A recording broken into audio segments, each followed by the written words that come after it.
Recording in progress. Let's pull up the agenda here. I was wondering where my glasses were. One of those days, huh?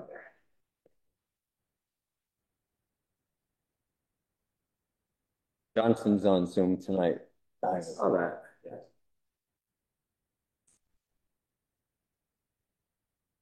Okay. Welcome. Select Board meeting for June 3rd, 2025. Welcome, everyone. We have an interesting agenda this evening, but we got the right crew here to get through it quickly. And I'll ask everyone to stand and face the flag, please, for the pledge. I pledge allegiance to the flag of the United States of America and to the republic for which it stands, one nation under God, indivisible, with liberty and justice for all. I'm gonna put it in my note.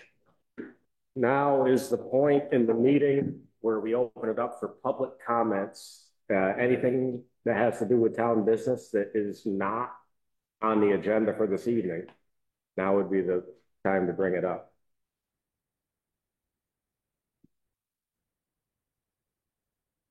Nora. Mr. Chairman, first I want to say that I agree with you that public comments has become the best part of the meeting. Second, I want to say that democracy is inherently messy, but what I saw on Zoom on the May 20th Select Board meeting, frankly, disturbed me greatly. One board member informed a citizen who came to make public comment that her comments made him uncomfortable, and not only did she have to cease making those comments, but if she wanted to make them in the future, she had to hire a lawyer to come in and make them for her. I would just say, what kind of Orwellian hell have we gotten to that that kind of statement can be made? Ignoring for the moment the fact that any comment like that should have been raised as a point of order that you, Mr. Chairman, could rule upon. The suggestion of that without any response from the board would suggest to an impartial observer who was here, and I don't claim to be that person, that in fact is a rule of the board, which it isn't, thankfully. So I have two things that I would request of you. Number one, I would ask the board to affirm that that is not a standard, that we don't have to get our comments screened in advance to see if they make someone uncomfortable, that there is no uncomfortability test. That is the nature of democracy. It makes us uncomfortable sometimes.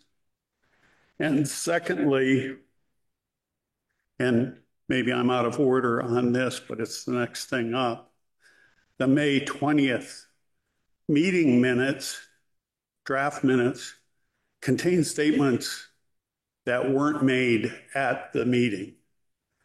In particular, it said,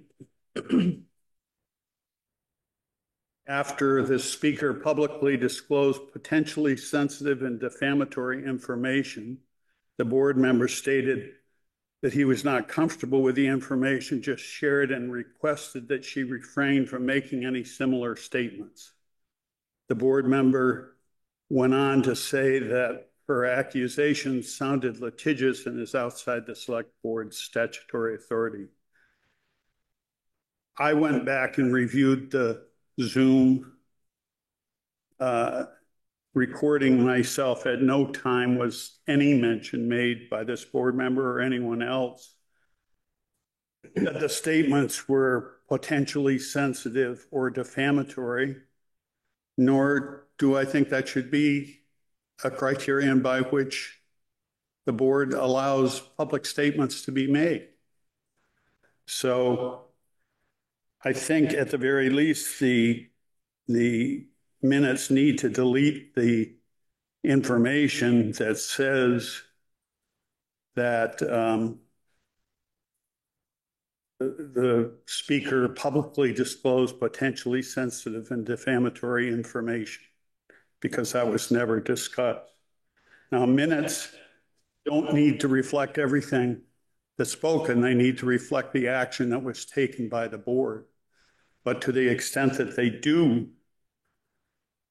restate what happened at the board, they need to accurately reflect that, what was said at the meeting, and not what someone wishes they had said at the meeting. That's the end of my comment. I thank you for those comments. There's a long history that goes along with the comments that were made by that individual in the public comments portion of that meeting. And none of those comments were new to many of the people that sit at this table, as well as the town manager and the zoning administrator. Those questions have been raised numerous times at every level. And unfortunately, the answer that is given every time was not acceptable to the person that was asking the question. I don't believe this was even the first time these questions, some of these points were asked at this meeting or at a meeting of this board. But I appreciate your comments, and I'm running it through my memory banks. I don't have the benefit of looking at the tape, but I know that you're very diligent in your pursuit of these things. So I'm assuming that there may be something in the minutes that doesn't reflect what was said at the meeting. However, what we did do in the context of that meeting, and then after the meeting, was to ask town staff to put together a letter to address every one of that individual's bullet points that they brought up in questions, so that people would know that we took those questions seriously and we do have answers to those questions, and it would put it all into context. That letter has been drafted. Has it been sent, Scott? Yes. So that letter has been sent to the individual. It's a matter of public record at this point. And it does address the issues that were raised, the permits that were called into question. It answers those questions. There are portions of what was brought up that are in litigation. It's been appealed at the local level. The permits have been appealed at the state level, and the appeals are continuing. So why don't we? You don't have to approve the minutes. That's what I was saying. That's what I was thinking. Why don't we hold off on approving these minutes until we get a chance to digest fully what has been offered here this evening, and make sure they reflect what exactly happened in the meeting. As far as one board member being uncomfortable, that was part of the conversation in the meeting, and I think the root of that discomfort was that there is an ongoing litigious situation here that it wouldn't be appropriate for us to discuss. But those comments, Mr. Chairman, should be made to you, and you shouldn't get into a colloquy. Yeah. Okay. I thank you for that, and we'll try to do a better job.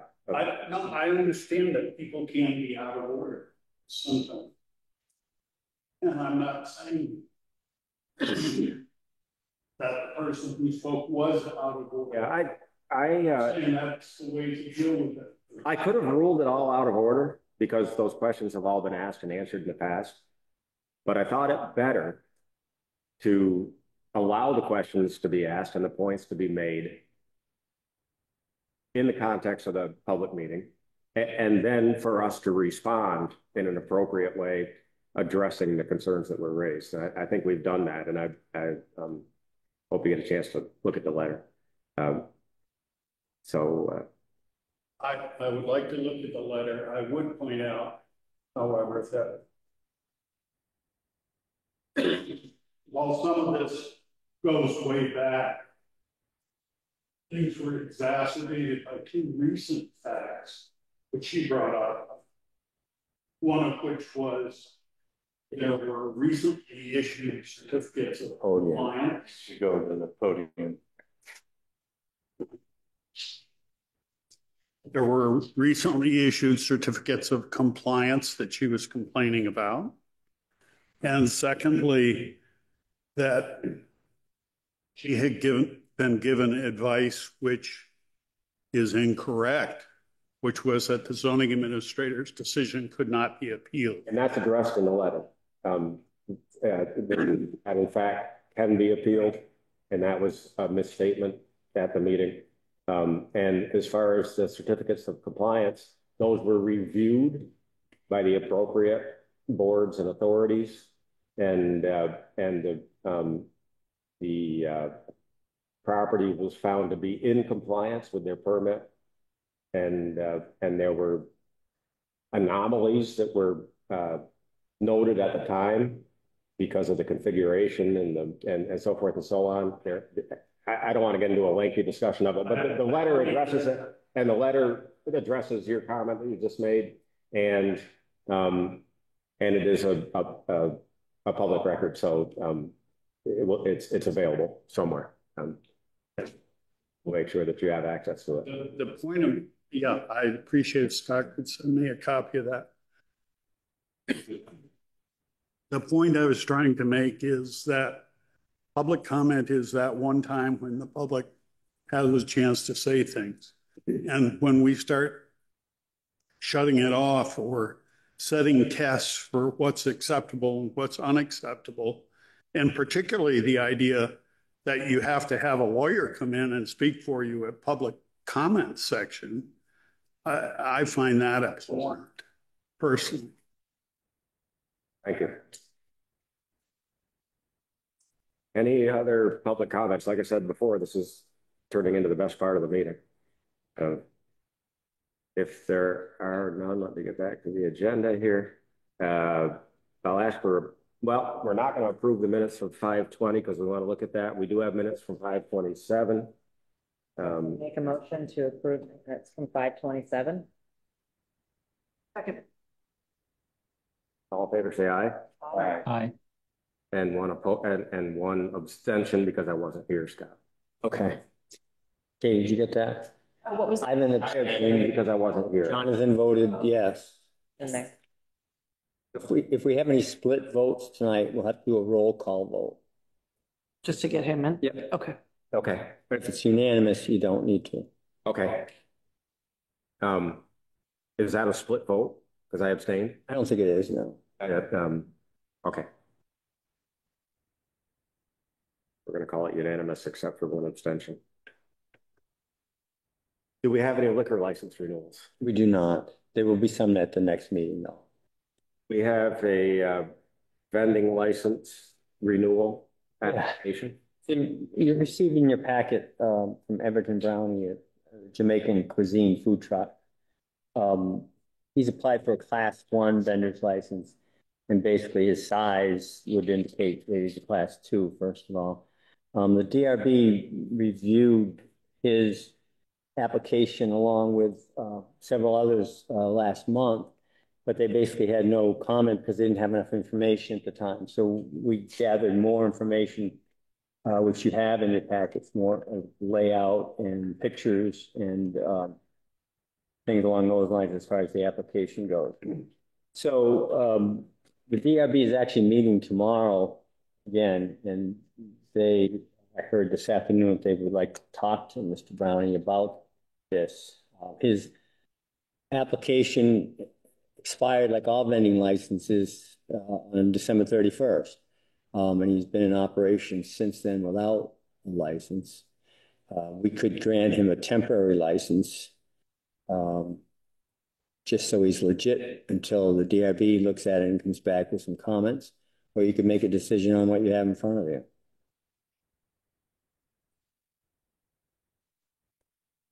I was just reading through the document, and it said that they're trying to have more uniformity and consistency with this, and that it seems like it kind of becomes a conflict when we rule on something and it's not in the minutes or not in the ordinances. And can you speak to that at all? Have you talked to them about that?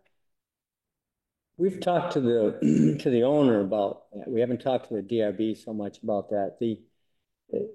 In this particular case, there's several outstanding violations.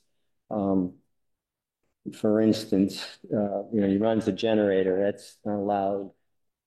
He's got temporary signs, one in the town right away. He uses propane tanks, and he's got a tent. So all those are violations as far as our current ordinance goes. So I think that's going to be discussed at the DRB tomorrow night if he shows the weight on his application.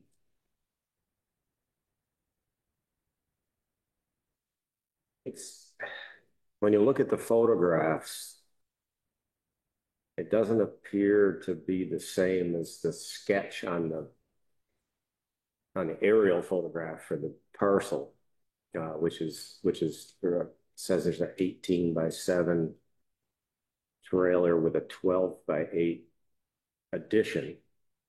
There appears to be more to it than that.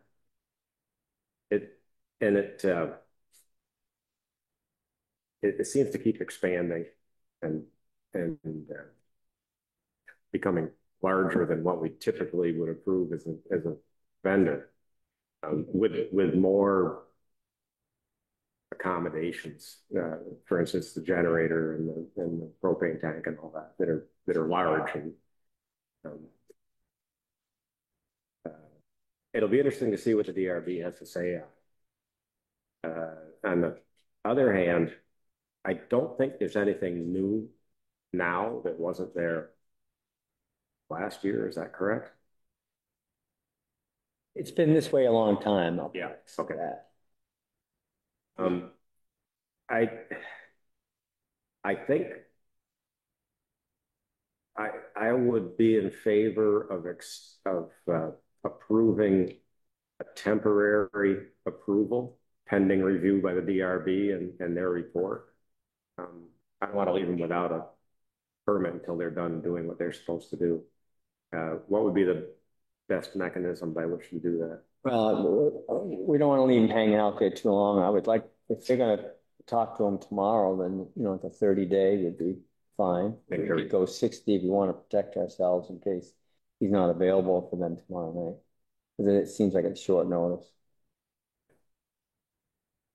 60 days. Good. Yeah, I think that sounds good. Yeah. So that would require an action.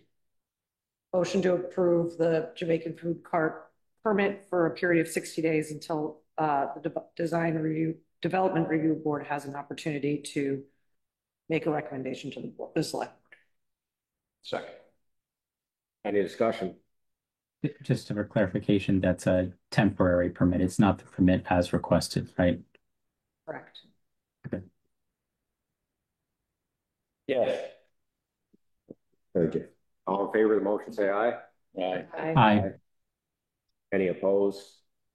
I'm going to call that unanimous and will not require a roll call vote.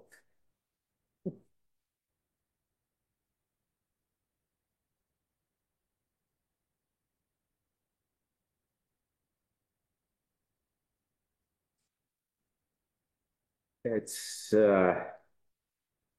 apparently that time of year again, or we're in that point in the cycle where we have to review the Solid Waste Alliance. And we look forward to it with great anticipation. Scott Grimline is here. He's the program manager, and he's going to explain to you what SWIP is and how it operates and what we need to do tonight. How are you doing? like Scott just said, my name's Scott Grim-Lyon.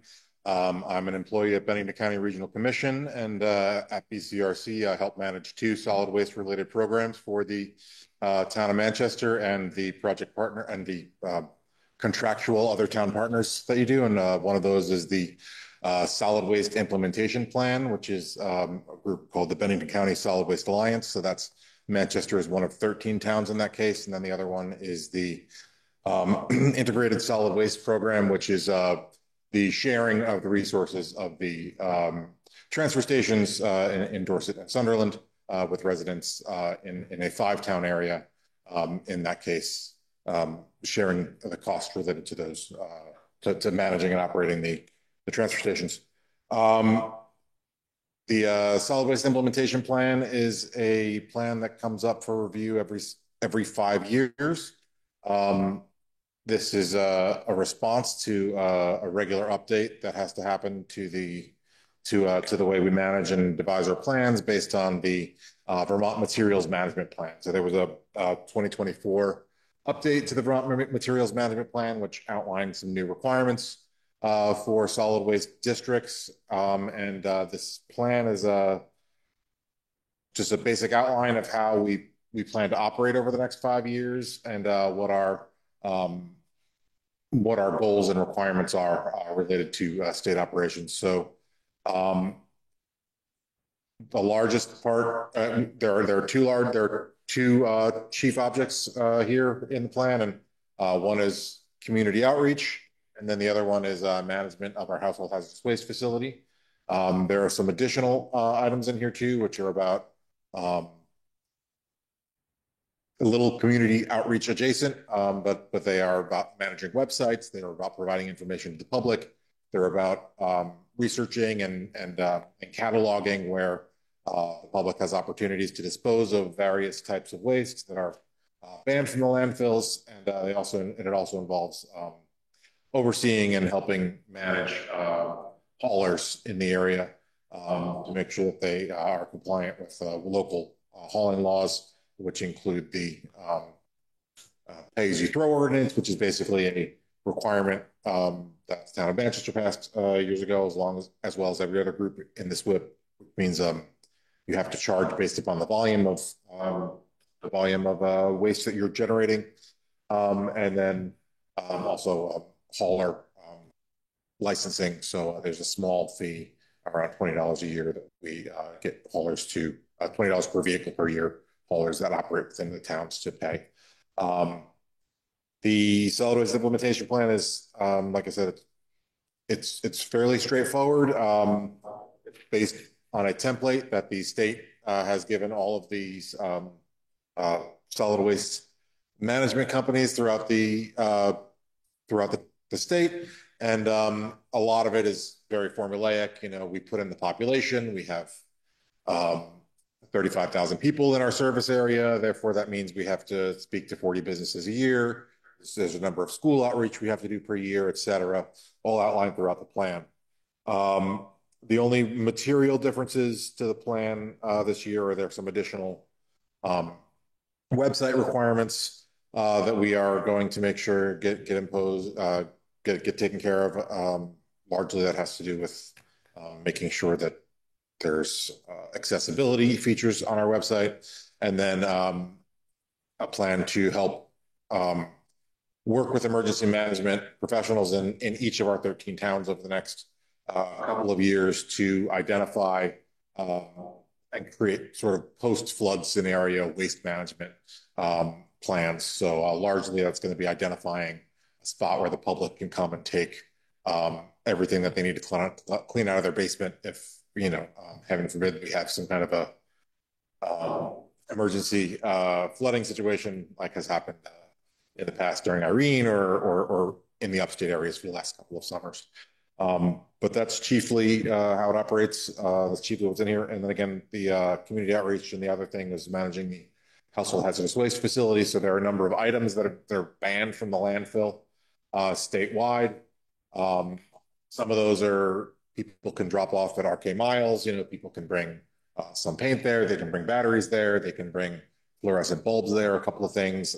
Those are our private business partners that we work with catalog, and again, alert the public to.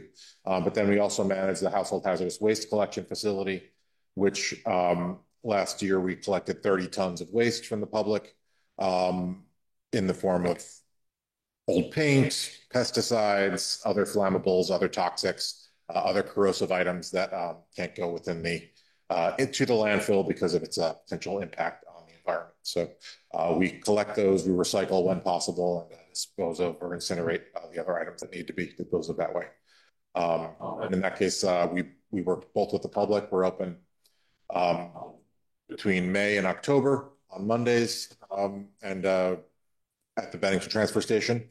And that program, like I said, is open to folks from the entire 13 township district area of the solid waste lines. That's an interesting program. It used to actually move around a little bit. There were events. Yeah, we had events. We have gotten, you know, we do get participation from folks up here in the North Shire area. But we have gotten requests from folks in Dorset and Manchester to see if it's possible to also run a program again in the area here. We haven't, budget-wise, it's a little bit hard. I'll look into it for next year is what I realized, but costs for disposal are going up, and we're doing our best to sort of keep that down. But the idea of building the permanent facility was to help deal with inflating costs related to hosting events. The disposal industry as a whole had a lot of corporate consolidations over the last 6 or 7 years, and the amount of competition went way down, and the price sort of went up. Year of where we are in our development of this process, and that will happen. All right. So my other question was if someone from any one of the 13 towns that's not Bennington goes to the Bennington transfer station, do they have to provide proof of residency? No, we just everyone registers online in advance of their we take 20 cars, 20 appointments a day every Monday, but you know that we're open, and it's a by appointment only. So everyone who comes down to the Bennington transfer station, you know, their name is given to the woman at the front booth, and they're let through and told how to get to our area. There are some, you know, there is the ability for them to also do a couple of things that are available to open to everyone at the Bennington transfer station to use, but yeah, you have closer transfer stations for doing things that are going to be your disposal of mattresses or other things are available much more locally for folks. Yeah.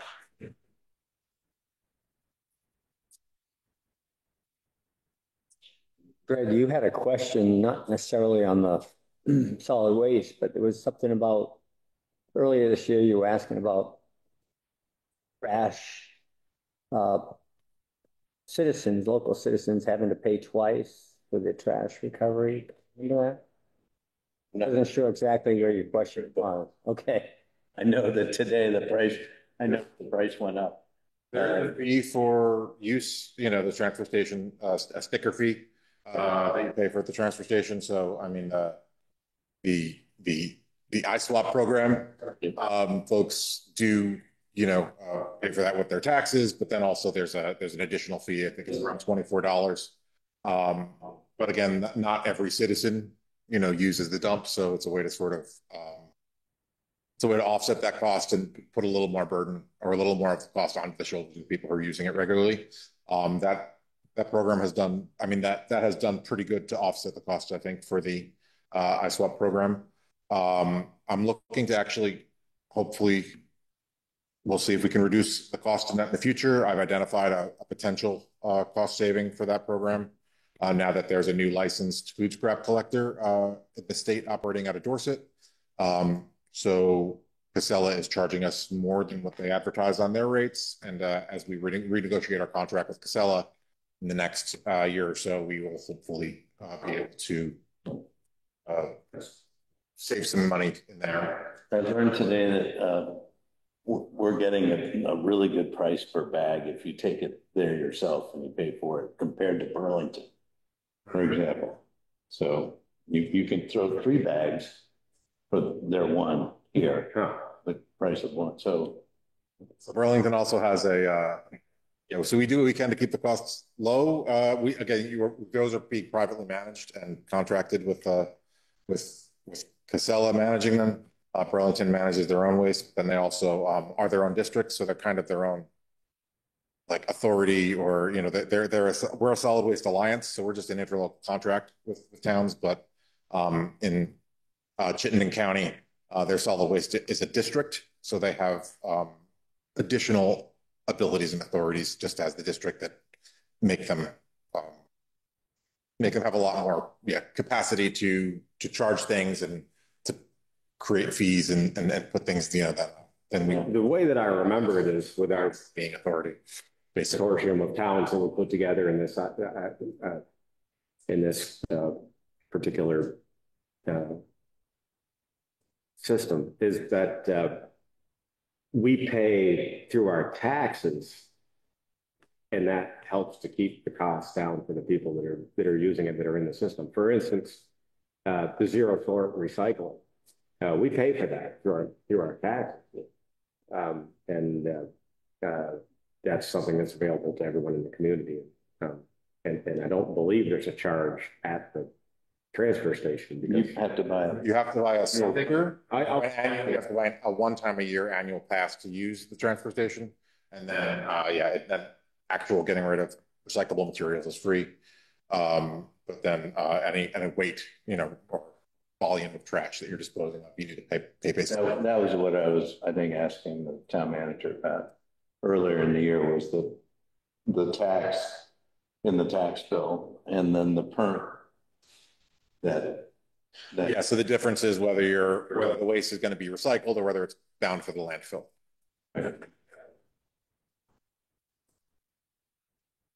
Any comments or questions? Thank you. Do need an action tonight Oh, we do? to approve the solid waste implementation plan. So you would be so kind to do that, and I'll pass it to the signature page. I move to approve the solid waste implementation plan for 2025. Good. Moved and seconded. All in favor, say aye. Aye. Aye. That's unanimous. What's that? You're at the top. I see that. Oh, good. You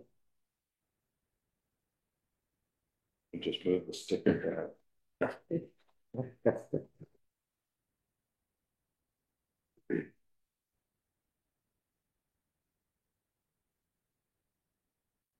Excellent.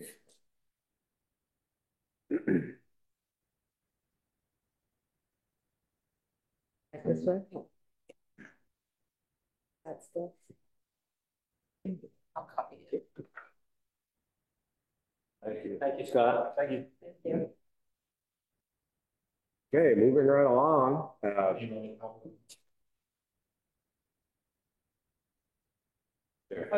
you want a copy now? I'll scan it to you, send it tomorrow. Thank you very much. All right. Just come in and sign it. Yeah, we get Jonathan's signature on it. I'm just writing his name in, and I'm putting via Zoom next to it. Oh. Make it legible. I printed. Agenda item number 8 is to possibly approve and adopt the amended payment in lieu of parking ordinance.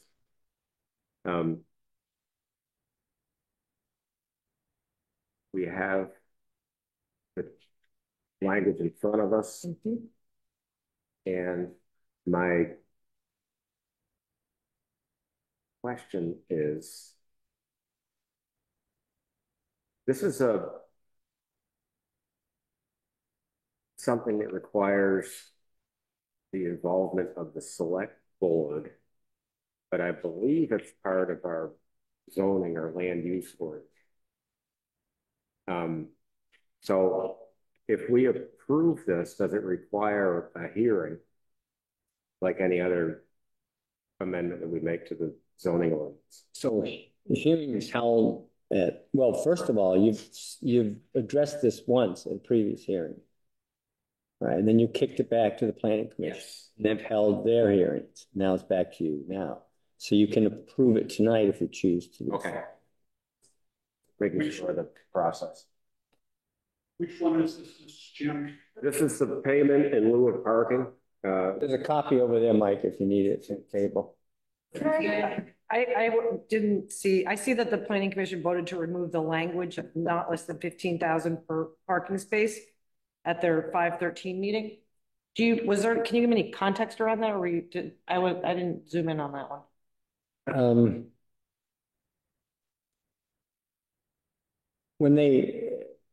When you first looked at it, there was some concern about whether it should be the whole core or what the actual purpose of this change was.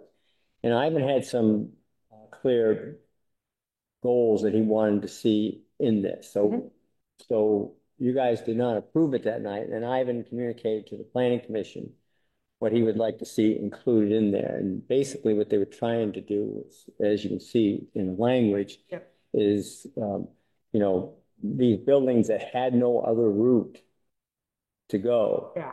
But you didn't want to open it up to what we got kind of exposed to, the Greek pizza people, where now, could be some parking concerns. So that's where this came about. The cost, the dollar amount was floated, and I think the board talked about what did we have it for a rate when Bill Drunzik did his Union Underground. And that went back and forth. So I think the planning commission took the route of the select board's going to make that ultimate decision anyway. So let's take the dollar amount right out and leave it up to the select board when they approve some of that. I guess my one concern about that is that I felt like the $3,000 that we said that the Greek place had to pay was ridiculously low. And I think that there was somewhere in some document that said 15,000. 2013 zoning ordinance, this very section had that 15,000. That's where that number originated from. Yeah, and that's 12 years ago. And I think it might have even been showing up in 2008, but I'm only going by memory on this. It got reduced to 2,000, I believe, because we were working with a town, potentially working with a town-owned parking lot, and that the proceeds from that particular permit approval would be used on property that we already owned and it was already a parking lot. And so there was a different number attached to that, but then that number got reapplied a couple of different times. And we forgot that it was once 15,000, and 15,000 in 2013 was based on engineering estimates as to what it would cost to generate a parking space, of course, in a larger lot. I can't tell you because I don't remember if that included purchasing the property. I suspect 15,000, 13 years ago, 12 years ago. It may have had a component that reflected having to purchase property, but it's not cheap to create a parking. Can we get like a market rate assessment each year? I think it's pretty easy to. We can, if for the year. Well, I mean, last year when we were talking about the Greek pizza one, I had shown you an inflated number, a number that had risen with inflation, which was higher than the number they were willing to pay. And then during the following discussion. And that was based on the number that was used for the. Correct. Years and years ago. So the premise of the payment in lieu of parking aside, I think in the past year, we've looked at methodologies to put these types of figures in a general fee structure.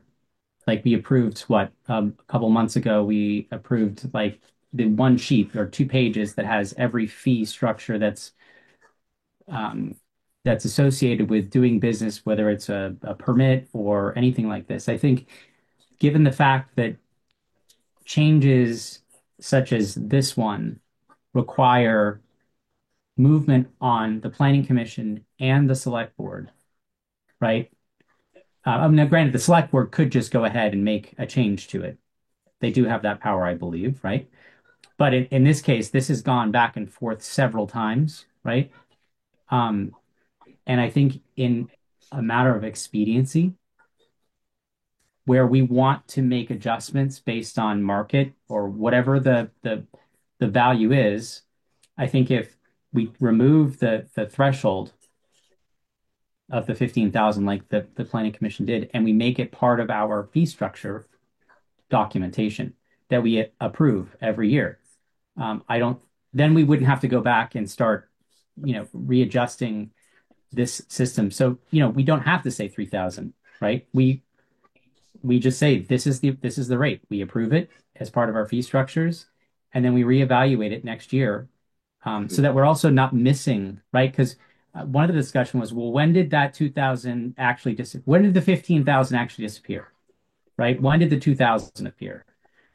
And if we remove that from this document, which is yes, it provides detail, but it also provides the outline. Our fee structures are where we're going to be able to more effectively place that cost, just like we do with any other permit, in that same document, rather than having it in two separate places. There's actually a lot of merit to what you're saying. We typically don't include fees in the regulatory document for that very reason, because fees change. Of course, this gave a lower threshold. It could be greater than that, and it would give a person some indication, as an applicant, some indication as to what they might be in for if they're asking for parking that they can't provide on the property.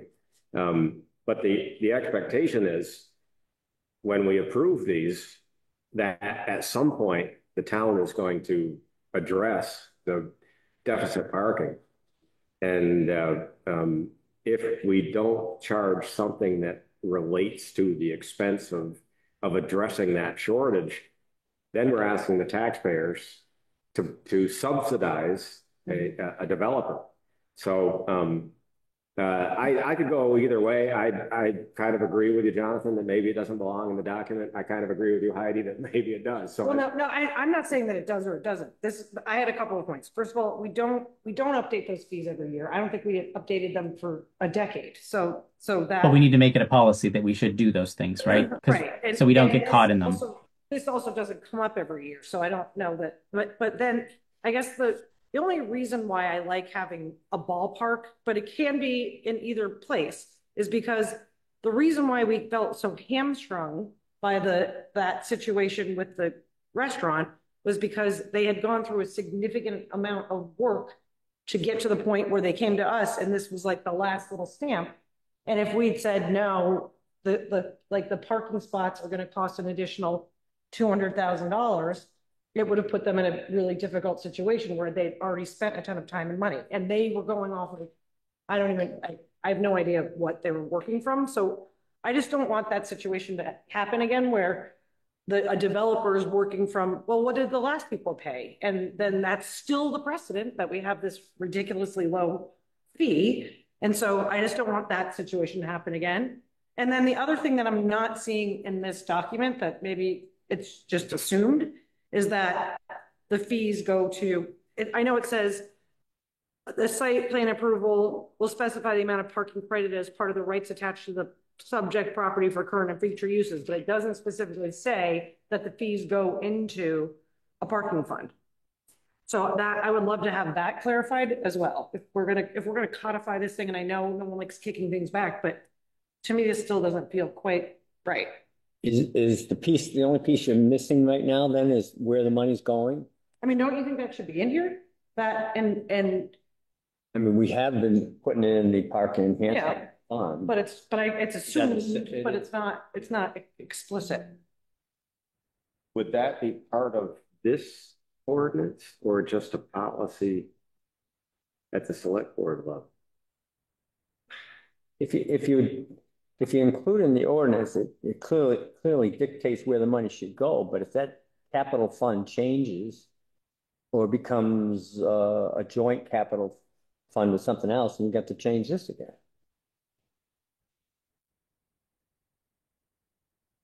So I'm not trying to be the sticky like wicket, but there, you know, I don't know if we've accomplished what we're trying to accomplish yet. Kind of detail that on the fees, In the fee schedule, the fee schedule. maybe.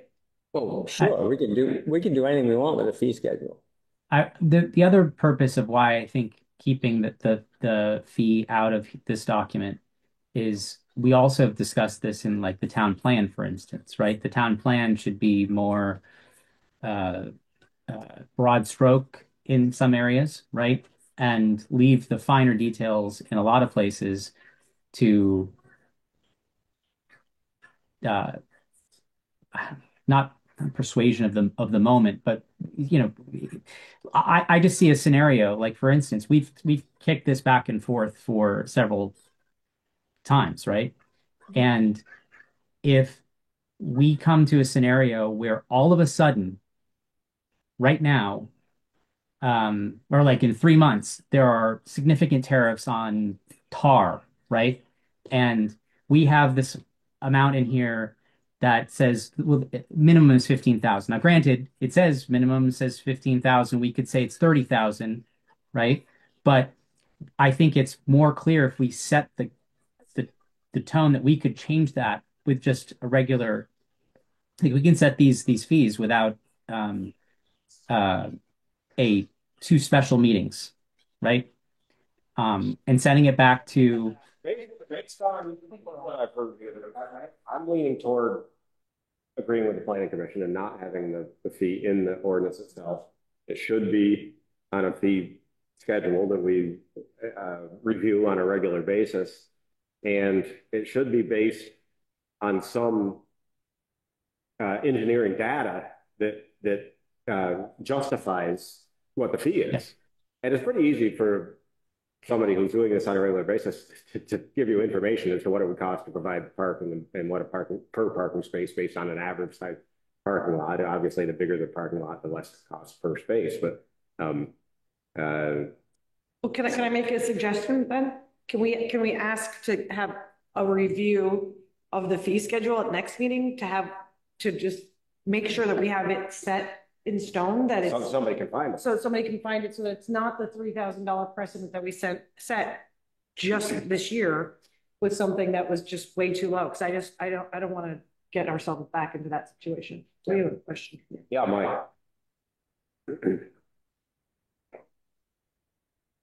I agree with you, Mr. Chairman, about the fee being separate, but Heidi's first point had to do with the fact that people go through this long process and at the end come to you. And that's what I think should be clarified in the bylaw here, requiring them to come to you first if they know that their plan requires payment in lieu of parking. The first thing they need to do before they can file an application that calls for the use of public payment in lieu of parking is come to you to work out. I agree with that, Mike. And in my discussions with the DRB chair on this particular item, he agrees with that also. And because what happens, an applicant spends a lot of time, a lot of money on engineering and other experts to get through the DRB process, and they've already done all that, and the DRB has approved it pending the decision of the select board, and the select board comes in and undoes everything that everybody already paid for. And that's kind of what we ran into with this one. So I agree. There needs. Well, I think, the language needs to go into the bylaw that requires it. It's a chicken and egg sort of thing. I mean, without some engineering, you don't know how many spaces are required. So you don't know how many spaces would be provided on site and how many would be necessary to be in payment in lieu of parking. But all that becomes part of the negotiation with the board, not with the DRB. So in the request of, like with to Heidi's point, and I agree that we should put it on our next agenda if possible to, if we can get some generalized numbers based on what it's going to cost for a 10 by 20 spot, right? For the construction in today's market. And I think one way that we could place this number in the fee schedule is say, as of X, the value is this, and it will be determined at the time of request if it is higher than that based on current market conditions.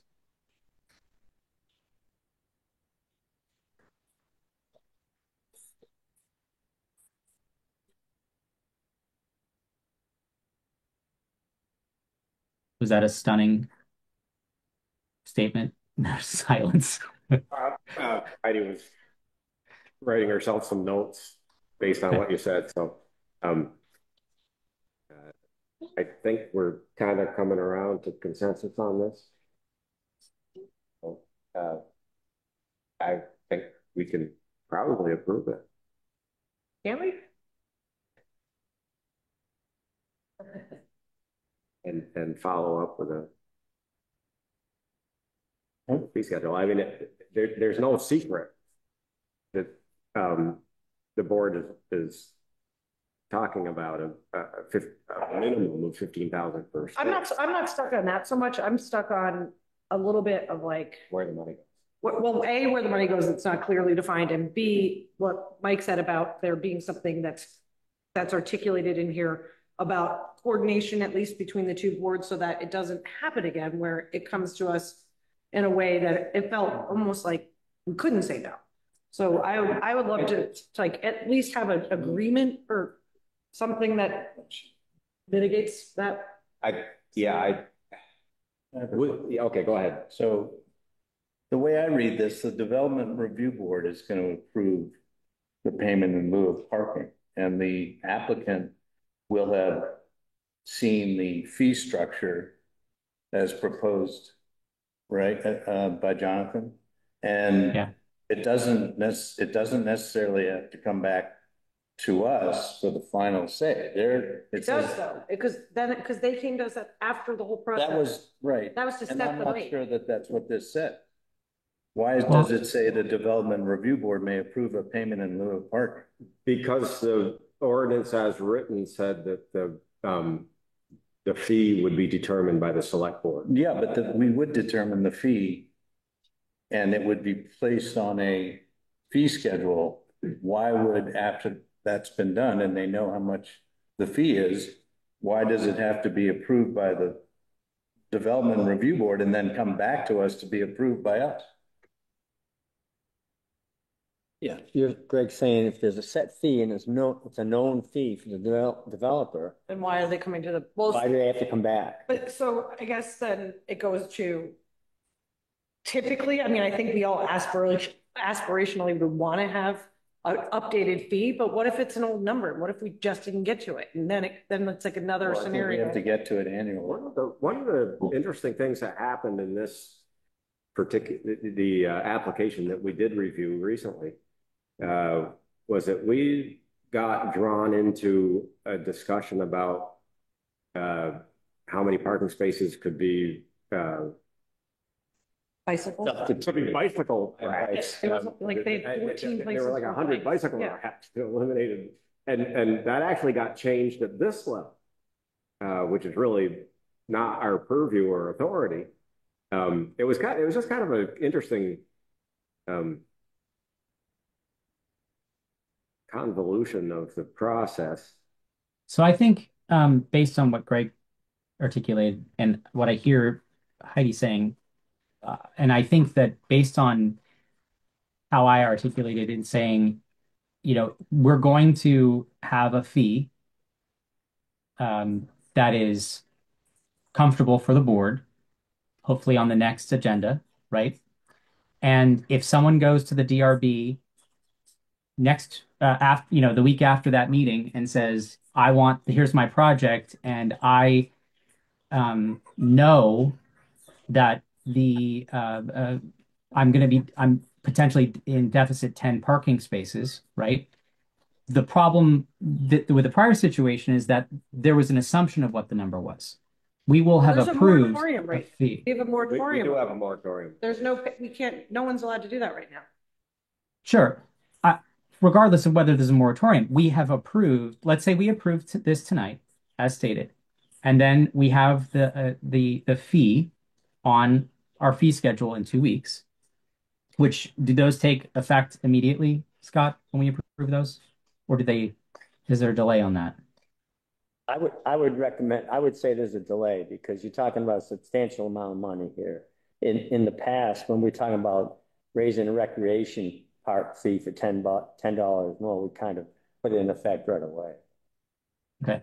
First, I think we should get an estimate based on. We have one, and we haven't updated it. We had one last year. Yeah.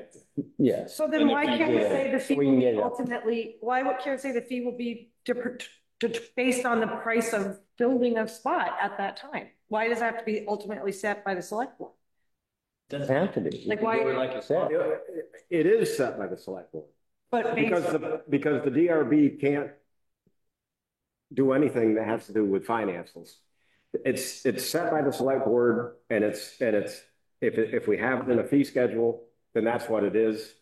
But the reality is that the fee is set by the state. Right. So if sorry.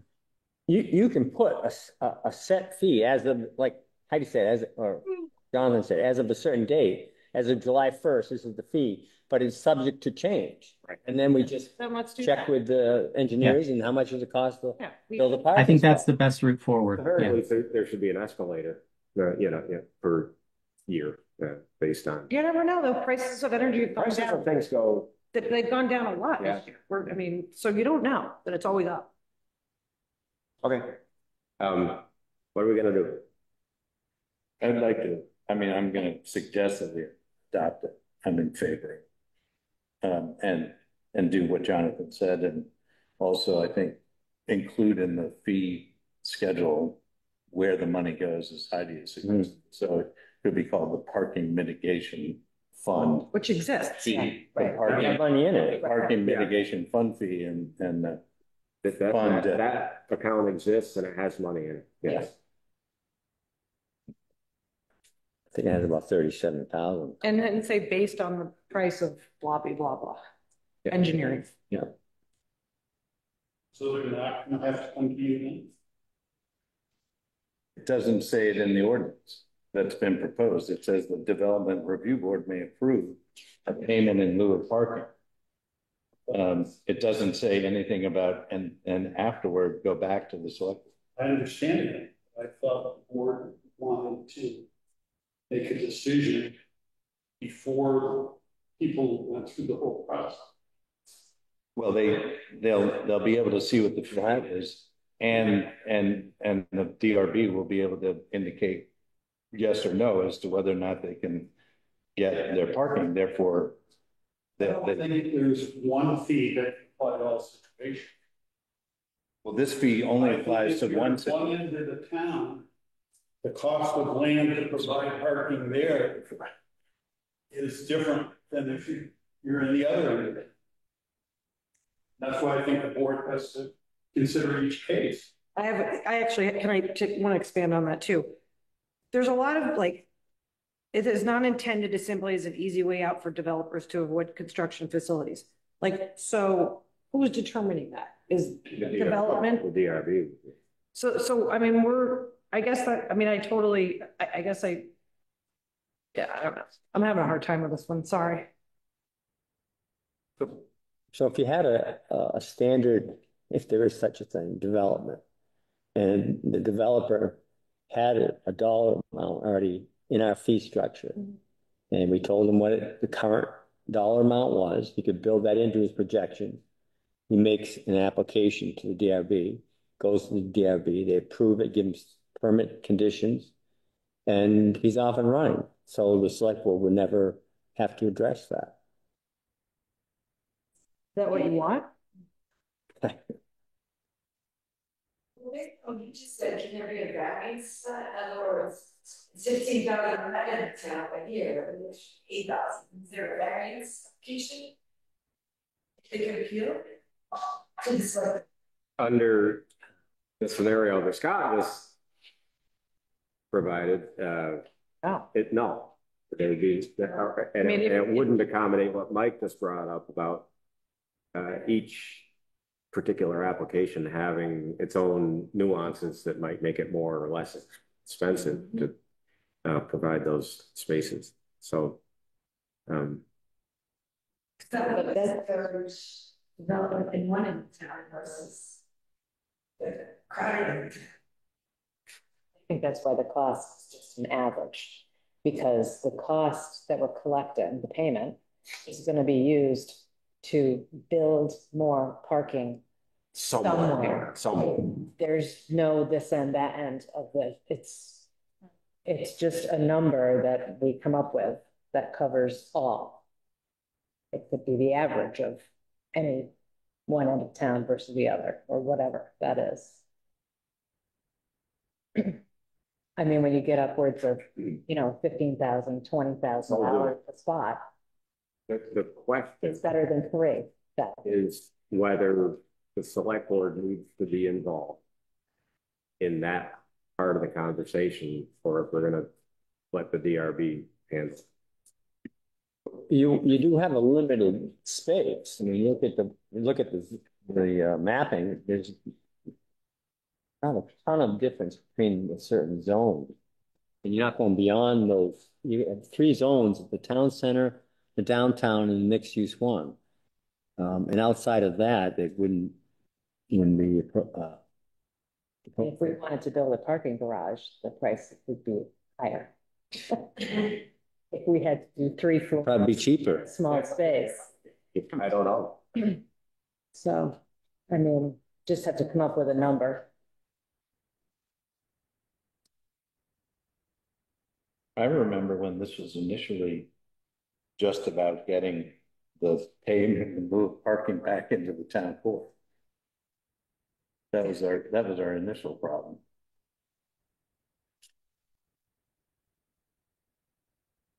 I'm not going to be the fly in the ointment on this, but I feel like there could just be some more work done on it. And I feel like So give them some direction. Okay. I think they need that feedback.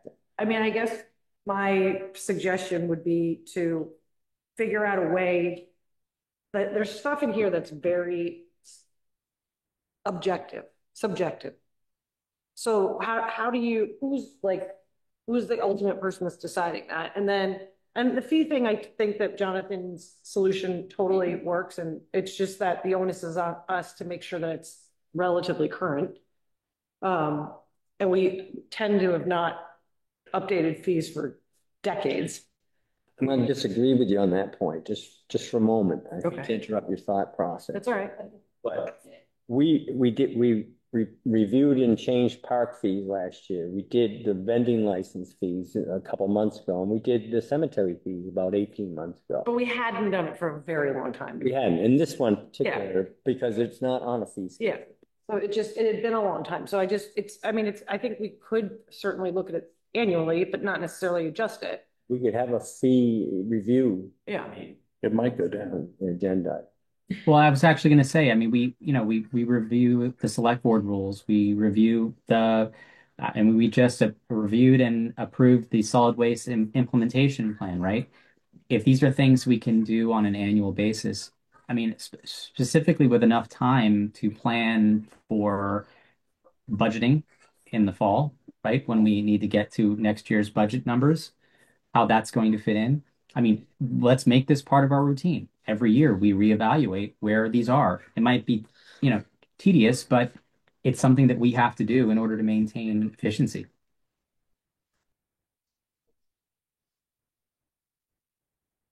I mean, I'm a little bit with Heidi. This whole beginning of the red copy is really not necessary.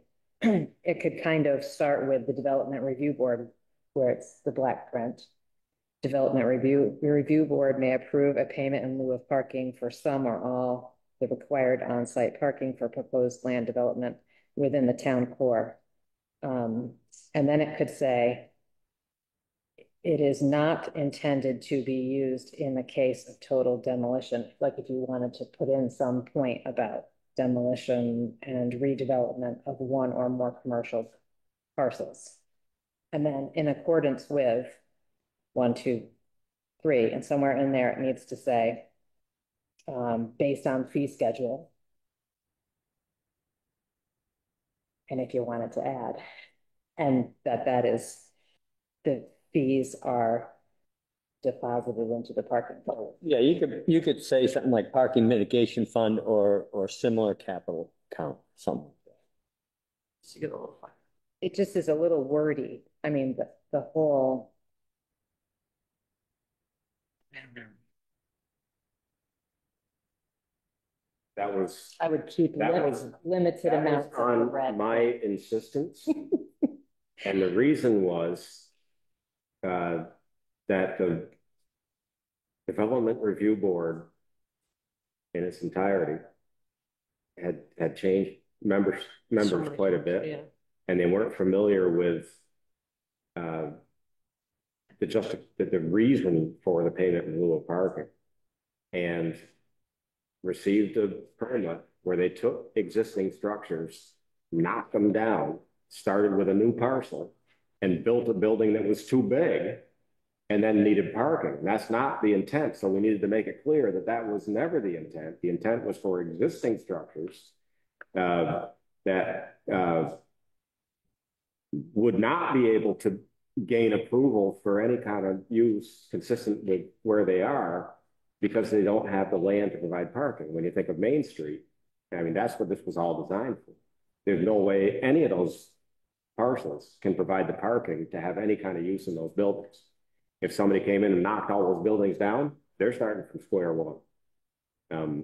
This is to help preserve existing buildings and let them be reutilized in a way that's consistent with how they may be used today. And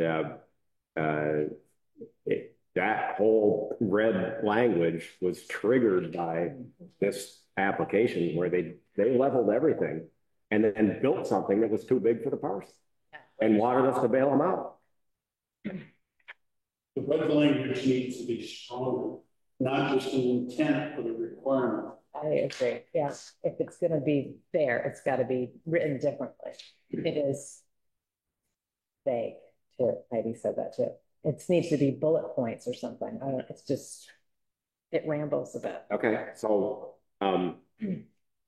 this is not to there could be some specific bullet points where the parcel needs to meet these requirements in order to qualify for the payment low parking. Yes. Yeah. I mean, I'd be willing to go to the next meeting when they review this. If we kick it back, I'll go there. I mean, I can explain it if that helps. Yeah, that would help them considerably. Okay. I get it. Yeah. And I'm sorry that we're kicking it back. I mean, I'm kicking it back. Wait a minute. I don't know if you're thinking you're kicking it back. Sorry. Okay. I'll wait for the vote. Maybe we can pass some versions around. Yeah. Before Heidi attends the meeting. We kind of went down this road previously when Ivan communicated to them. This is like responsibility for the language that doesn't work. Well, I don't think it doesn't work. I think it actually, having served on the Development Review Board, it's a good guideline for them. And when they are faced with something, this would be very helpful as to why. So, can I make a suggestion? Heidi's got a couple of ideas how she wants to go with this. How about if she puts that together to paper and you guys talk about it in 2 weeks? Yeah. And if you all agree on that, then we send it to the planning commission. Okay. So you incorporate these and Lori's edits, verbal edits, were actually really good. So hopefully that's in your head. Well, so if we have edits, should we send them to you and then you send it to me and I'll collate them and send them to you? Okay, because we can't do it. Yeah. Yeah. Okay. So Laura, you've got a couple points. Yeah. What happened with this was Peter took a stab at it and sent it to me for review. And I said, that doesn't get us there. And I took what he had and modified it rather than starting from scratch. And Sorry. and it becomes a section that was created created by a camel. I just don't want to do that again with Heidi doing it this time. Yeah. Let's Well, I mean, have the whole board. certain things like it's okay to say flexibility, but then it's appropriate circumstances, undesirable circumstances, easy way out. There's all this like very Yeah, the easy way out wasn't fine. language that I don't think is ordinance language. It's more like conversational, like, It really is not flexible. and if you want to do something like background, like as a header, then you could say this, but then Shouldn't be here, yeah. I just feel like this is, we need to tighten this up a bit. Okay. So I'll add it to the next meeting. You guys throw some ideas together and then. Good? Quest, like what quest is not like, I mean, Isn't that a Wordle word? it probably is, but it's. Yeah. That Q was on a triple letter school. Yeah. Could we potentially, knowing that, well, I don't want chicken before the egg or egg before the chicken or the cart before the horse, whatever you want to say. Would it also make sense for us to still move forward in determining the cost? I know, Scott, you said that you'd already received an estimate, but if we could maybe prepare what that's going to look like and potentially already have it in the fee schedule, even though we haven't approved this, I mean, that's also something to think about so that we're not Could do it then together pushing next another meeting. 2 weeks down. Yeah, that'll be easy. We can just add this to our fee schedule and I'll put a number in there. And then we can review all the fees at the next meeting. Can I ask one more question before we put this back? Back to the, like, are we okay with this? If we tighten this up and we get it into a place where it's really going to take us out of the process, are we okay with that? Okay, yeah, we do need to discuss that. Yes. Does it actually come to the select board? Now, if you have a fee set, they're gonna build that into their application and then the DRB is gonna approve the application with certain conditions, but it won't be cost. Right, but if we were to say that the amount as of July 1st is, just throwing out a date, July 1st is $30,000. Say that's the number. But is subject to change, or that's like based on market value. And then as part of the initial application to DRB, they know that they're playing with a $30,000 number, right? And before the final approval, there is, I mean, unless there was some market, complete disaster, right? Where it went from 30,000 to 60,000, right? Or the opposite. The expectation would hopefully be some sort of incremental change, right? From 30 to 32,000. But there were at least, we wouldn't be going from 2,000 to 30,000, right? Because of some number that wasn't unknown. So if there was a way to say, after the DRB, based on the preliminary numbers as part of their approval, the final step is going to the town manager based on the given formula. We have a formula on how to determine it. It's based on the Wall Street Journal index on page 5, top line, whatever it is, so that it's still concrete, right? But we still have a document that says it's going to be around this number because that's what it was on July 1st. I think we all agree on that. Okay. What about if we had the DRB, something in here saying the DRB to notify the select board of paid for parking applications in advance so that we could be involved like as attendees in the process, if that's something like, I don't know. Yeah, otherwise we're blindsided. Yeah. By something over which we'll have to ultimately have the control over what happens. And then just because of the sensitive nature of what this is that we're essentially building a deficit into a situation that's already pretty bad. And so I think that if we could include some sort of language saying that when the DRB receives an application that includes deficit parking, that that triggers a notification to the select board so that a select board member or two can go be available or go to these meetings and be informed, the DRB meetings and be informed. Or at least it's on our radar. How many spots? Like, Or where can is it? review the rate. I mean, you can review. We the trust the rate every 3 DRB months. to make a lot of decisions Yeah. that we're not privy to, and I'm really very happy with, if you give it a fee and you lay it out the way you're talking about, that the DRB can sort out whether or not it's appropriate to grant them payments. Yeah, I mean, like Jonathan said, it's not going to be a huge change. I mean, it's a market rate. It's not like lobster is going to change considerably, right? It's concrete and whatever. So. But I guess I'm just thinking about the scenario that, sorry to beat a dead horse, but the way that we got into the scenario is that there were a bunch of new members on the DRB that didn't really understand. Well, it's not entirely the DRB's fault. This changed when we went through the big grand reconfiguration of the zoning ordinance. It became our land use ordinance, and it was a whole new format. You could not put the two documents side by side and compare anything. There was no way to do that. And the $15,000 number just went away. There was no number. And then somehow that became $2,000 through a negotiated agreement with an individual. And then that was a matter of public record, and that's what other people expected. And it wasn't until we started looking back at the old ordinance that, wait a minute, we had a number in here. You didn't catch those kind of things. And the language changed, and where it was in the ordinance changed. And it was, so. Well, the boundary changed. I mean, the boundary went way outside what the expectation is. Anyway. Yeah. So back to Heidi's original question, I think was, do you want it to come back to the select board? Because we can set a rate, that's market rate. And that's a really good question. I've seen both sides. Could go either way on it. So I just haven't seen a precedent where the select board injects itself back into the DRB process. But we are with this, because then we ultimately set the rate, which.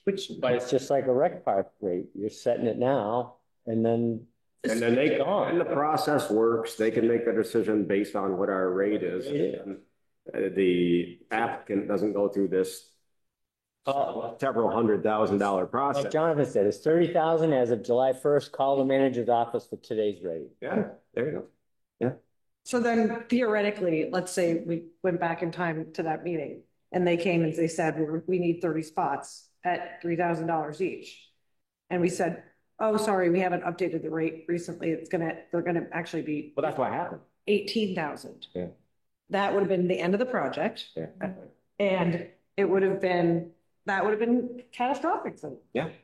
So that, I guess I want to avoid that. So I think if this all happens, swinging over this direction, if that all happens in the permit process that's in the purview of the DRB, you don't run into that situation. If the fee is on a schedule and they know what it is, and they say, well, we're not going to pay that, then the project goes away before they spend all that money. But there's no other zoning situation that commits the town to future action. Yeah, and like this. Yeah, and that's what makes this so unusual, because is it really something that's necessary on so broad an area?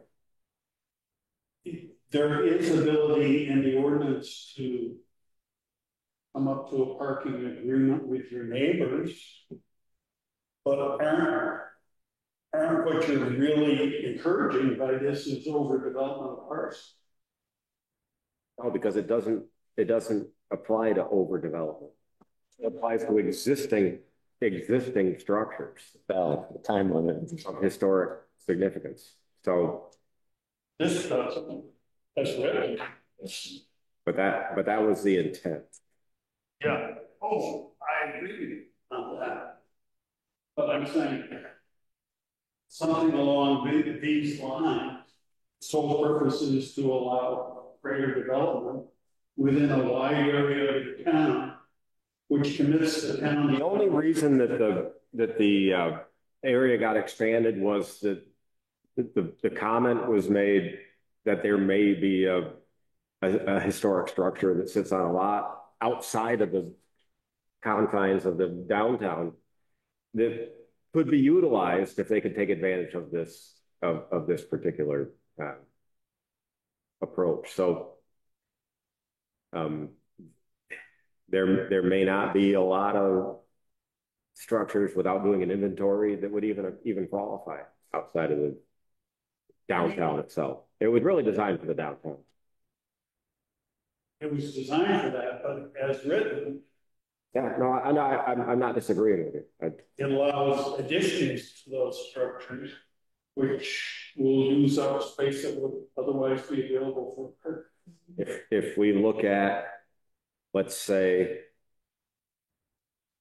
buildings that are shoulder to shoulder on the beginning of Highland Avenue, if you come off of Route 11 and 30, they have no place for parking. They're not in the downtown, but and there's a small municipal lot across the street, but that's a place where they don't have room for the parking, and the parking doesn't exist with neighbors that might accommodate what somebody might need to put in there to use those existing structures. So that's one that I can think of, one area, and there may be others. But they're pre-existing non-conforming structure. Exactly. That's what this is designed for. Well, this allows expansion of that pre-existing non-conforming. It allows utilization. They can continue the existing use. Yes, but if that use no longer becomes a way a viable way to keep that, to support that building, because everything changes over time, and the building is sitting there, and somebody says, "Hey, look, I could use this building if I could do this," but it's going to be a change of use, which requires parking. And so anyway, I don't want to argue that part of it because I know how we intend it to be utilized, and we're going to work together to try to get language to get it to that place. Are we good? Do we have a plan in place? Plan. Okay. See if I can find my agenda. So we didn't get where we thought we were going to with that. Airport road bids and next steps. Scott. Yeah, so we received 3 bids from our RFP for the airport road town-owned property. We were looking for ideas of development, not just a purchase cost. And you received 3 responses, and I think we left it up saying we'd like to set up some sort of way to review them and ask them questions to help better determine which route you'd like to take. So that's why I brought it back up. Yeah, go ahead. So the other issue was, as far as I recall, that we wanted to open this up to public comments and bring the public in. My suggestion on this would be to, and if it's appropriate, have the Housing Task Force be the body that invites the public to one of its meetings to discuss the 3 proposals. And then the Housing Task Force would in turn make a recommendation to the select board as to which one they feel that we should either accept or reject all, whatever. So you'd have the bid response team at a Housing Task Force meeting along with the public, and right, they would answer questions of the public and the Housing Task Force. And ultimately let the Housing Task Force make the recommendation. Yeah, and we, at our last meeting, we discussed this exact thing, how we wanted to move forward with looking at these plans. How do we want to engage those who actually submitted the plans as well, even informally, to prepare them to say, look, we're looking to likely ask questions, and have them, obviously there's several levels between the 3 different proposals of how detailed or how vague or how, 30,000 foot view some of the plans really are. So I think the consensus on our side was how can we look at these, get valuable input from those who provided these RFPs, answer any questions as necessary, whether there'd be room for collaboration between multiple organizations as well. Because at least one of the plans is not a complete proposal for the entire parcel. And then there's other entities that have expressed interest in being part of a larger discussion as well. So I'd be completely on board with helping organize that discussion. I think the Housing Task Force has already put it upon ourselves to really start digging in piece by piece on the proposals and give us, pros and cons of each plan, and then ultimately come up with a suggested proposal or a collaboration of proposals to the select board. So I guess a couple of things. I would love to see the town respond to these proposals and acknowledge them, because I don't think we've done that formally. And I feel like there's been some frustration from some of the developers that there's a lot of, the processes are really slow. So I think that, responding, thanking them, and then setting a date ASAP just to get public input and to get the process going, because my guess is that it's going to take more than one meeting to come back with a realistic acceptance of this. And I just, I'd love to see this just get moving like now.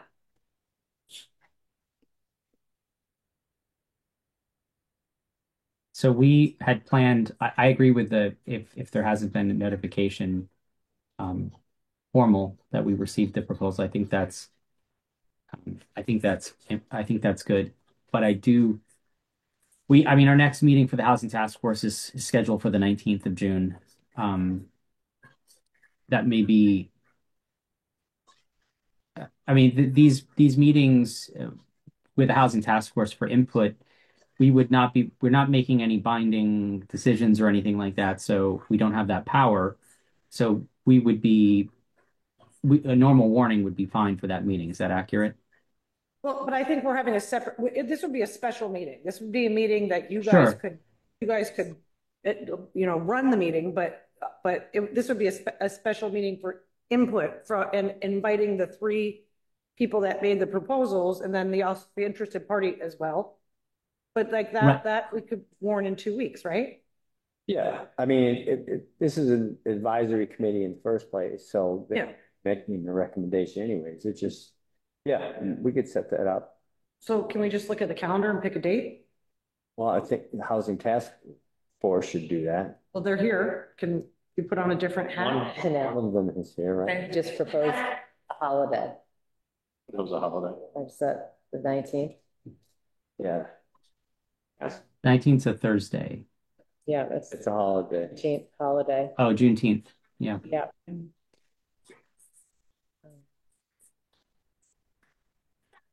Like we could do just maybe the Wednesday. Well, it's up to you, Jonathan. Well, the thing with Wednesday is that on that Wednesday, does it coincide with? No, it doesn't with DRB on the 18th.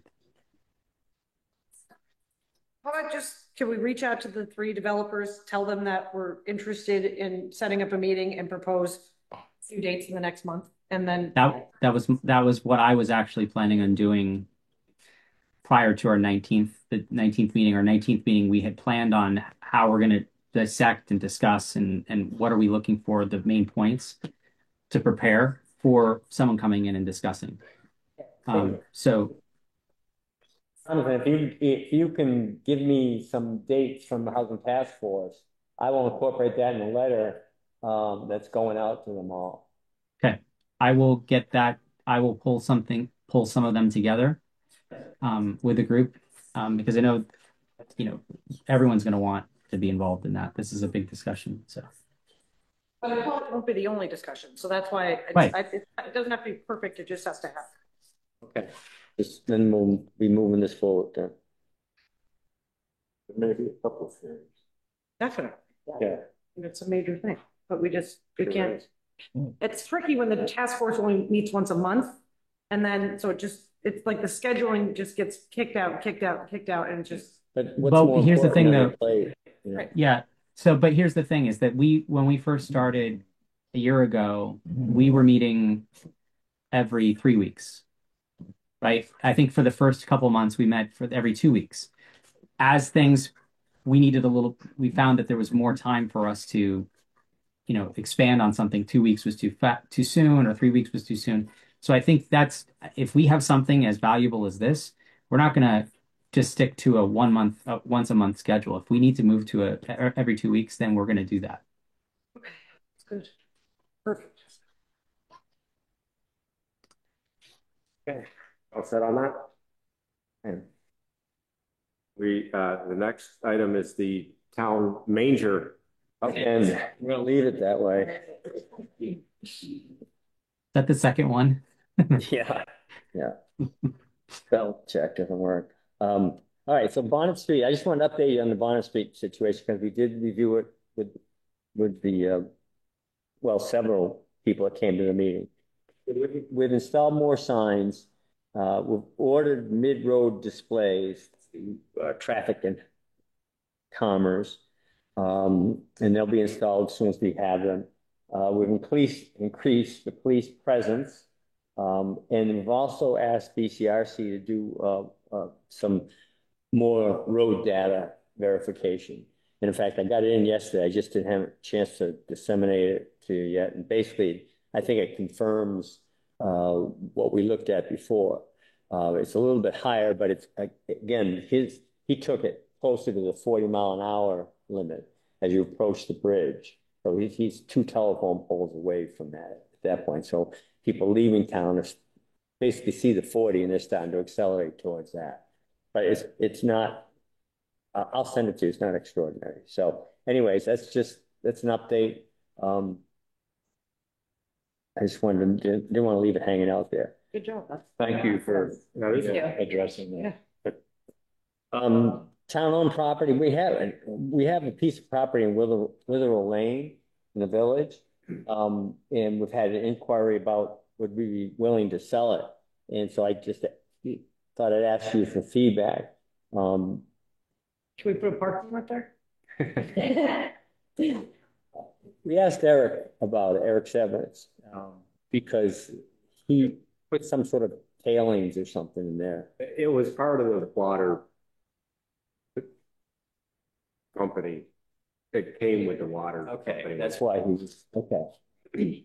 But he doesn't really care one way or the other. He says he can use it maybe in the future. Yeah. Did it have to do with that others?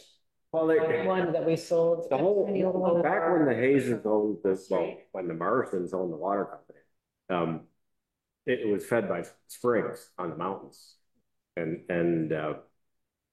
there were reservoirs that collected water that fed into the system. I can remember at Burnburton, the legend was that every now and then you get a salamander coming out of the faucet, because it came from the reservoir, it's not just straight from the springs, but there were little pieces of property all over the place for various and sundry reasons.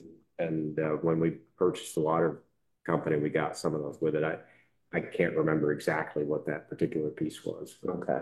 Well, I mean, we could put an RFP out for sale for it. How big of a lot is it? I didn't even bring that, Heidi. It's just Going into the GIS now to see.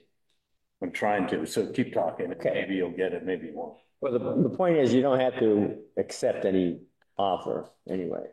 And in the meantime, we can ask Eric for clarification. He basically said he didn't care one way or the other. Yeah, The next day he he's came. familiar with the parcel. He knows where it is, what it was. So I could do that. I could start the RFP process for sale and then just see what comes of that. And then you could make a decision at that point if you wanted to do that.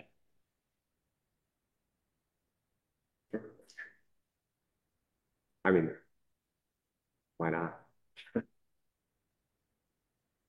Greg, you all set? It's never going to be a fun I was just looking to see.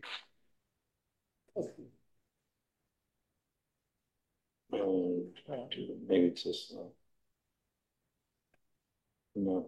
Yeah, sorry, I'm looking now. I just can't Okay. figure out which one it is. I'll keep going and you can stop me if you want. So we've recently issued an employee survey. I think it's one of the first of its kind. I'm not sure, but I haven't seen one done before. So it's just kind of an anonymous survey to the employees and they can complete it. And thanks to Katie's help, we've got some good HR language in there. So people can submit how they feel about, the town. Do they feel like they're making contribution to the community? Questions like that. So how do they feel about their supervisor? Are they being trained properly? Do they feel like they're safe on the job? Anyway, that's out there. And also, we gave them a free family pool pass to the rec pool this year, if they want to take advantage of that. So, the perk of being a town employee. We get one too. That's great. No, I mean, that's really nice. We could include that if you wish. I don't need that, thank you. That the lot on Witherell is 1.27 acres. So it's not a giant lot and it's right at the end of the roadway. Get lots of pop-ups. It's Sort of access. right at the end. It's not landlocked. Show the valuation of it. No, I could come up with one in my head for you, but I'm not going to. Okay. Here's some important dates you might want to write down or think about. The pedestrian bridge installation is coming. This week is part of it. Thursday, the two sections of the bridge arrive, along with a small crane. The 9th, what day is that? Tuesday?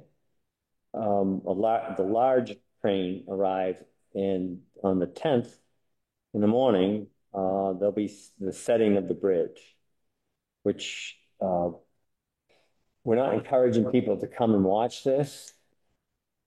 I don't think we'll be able to stop them, but we are going to keep them on the other side of Depot Street, and the park, of course, will be closed.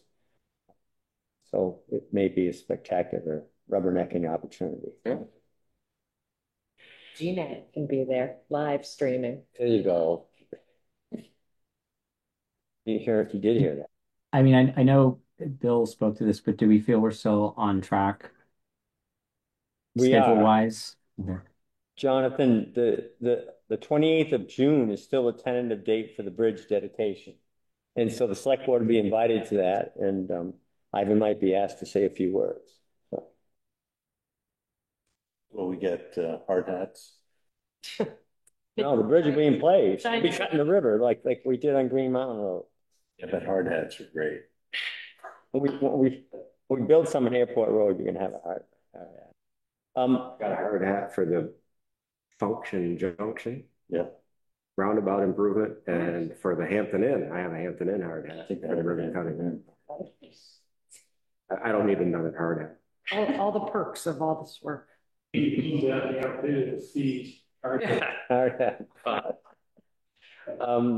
hazard mitigation grant that we worked on with the state in a very competitive manner with other towns asking for large sums of money through the FEMA process. We did make the cut. We were notified last week, one of the top 20 projects, I believe. Now we're fine tuning that with our vendor, not with the vendor, but the state appointed vendor that's assisting us with the project, along with the two consulting firms that we heard from when they made the presentation last year on the board. Yeah. So we're fine tuning that because now it's going to be a race to be accepted by FEMA. So the state's gathering all these now, and they're going to send them to FEMA, and FEMA will take the ones that they want to take and discard the others. So we made the first cut, and we're going to shine up our application, make it more attractive to FEMA, and hopefully they won't ask too many questions. So we're in good position for that at the moment. Good. I do have one other thing. Gordon lodged the grand list today. This is the time of year for that. It basically was right around 1% increase, slightly above 1%. So That's just new construction. yeah, well, that's the new grand list. So your house and everybody's house, its value has gone up. The whole package. You hang off the back and I take it away. No, I'm gonna feed it to the horses. Oh, there you go. That's all I have for the moment. Me. Great. Now you're up to other business. For other businesses, for the board only. Is there any other business table? Yes, Heidi. If we're gonna update these fee schedules, back to this, on an annual basis, can we also review like our rent agreements? And I know not the rescue squad, because that's on a 3 or 5 year. Right. But there's other buildings that we rent out. Can we, because I know those get stale quite a bit too. Yeah, there won't be a lot of them, but yeah. There's a handful. So. Yep. Okay. County courthouse. Yeah. Yeah. Yeah. No longer Depot Street. Right. I guess there's courthouse and public safety, but that's really it, right? Yeah. Okay. All I can think of off the top of my head. Jonathan. Just real quick, on June 15th, 11:45 at the town green, and then subsequently at the roundabout, there's going to be the first Northshire Pride event. We're going to be doing a circle of visibility where we're going to be standing at the roundabout with flags for an hour for that visibility of inclusion and acceptance. The response so far has been pretty swift and hasn't even made it out into the paper yet, which is going to be this weekend. So I invite all of you to stop by. We're also, Thomas and I have donated about 150 more flags that are going to be available at Manchester Community Library and the Manchester Visitor Center.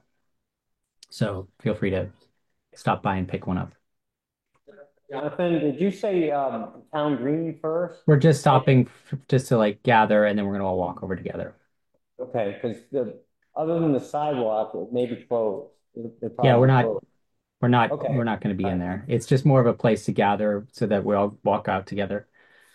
And I'm sorry to change the topic a little bit. That reminded me to remind you that our first Street Fest is June 13th, Friday the 13th. Great choice of dates. Usually good day. Yeah. Which is also the last day of MEMS. 15. Yeah, and preschool graduation. The So Blue Jean it's going to be a Ball. good day. Is there any other business? I'd like to make a motion to adjourn. It always comes from that chair. Seconded by Greg.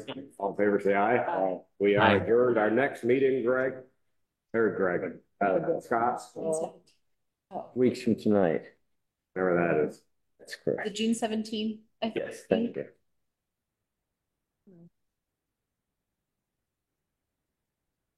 See you guys. Thanks, Jonathan. Bye. Looking at me and I'm like, what am I supposed to say?